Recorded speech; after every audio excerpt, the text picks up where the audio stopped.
of what happens when you tell a woman she does not belong, and she ends up winning the Nobel Prize. Economists said shared resources always get destroyed. She proved them wrong, one fishing village and alpine meadow at a time. Elinor Ostrom was born in Los Angeles in 1933 during the Great Depression. Her family had very little. She worked her way through UCLA, and when she applied to doctoral programs in economics, she was rejected because she was a woman. She turned instead to political science, completing her PhD in 1965. From there, she began investigating a question that mainstream economists had considered settled.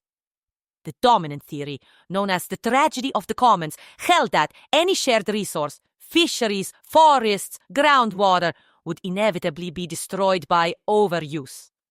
The prescribed solutions were binary, either government regulation or full privatization. There was no third option. Ostrom went looking for one. She traveled to Swiss alpine meadows that had been managed communally for 500 years. She studied Japanese villages where shared forests had been harvested sustainably across generations. She examined medieval Spanish irrigation systems still functioning in the 20th century, and Maine lobster fisheries governed by informal local rules. In every case, she found communities managing common resources effectively, without state intervention or private ownership. Over the following decades, she documented hundreds of such cases with meticulous empirical rigor. Her 1990 book, Governing the Commons, distilled these findings into 8 design principles for successful communal governance: clear boundaries, collective decision-making, effective monitoring, graduated sanctions, and several others. The framework was both elegant and deeply unsettling to ideologues because it demonstrated that neither the free market nor the statist prescription held a monopoly on solutions. On an October morning in 2009, the telephone rang in her kitchen.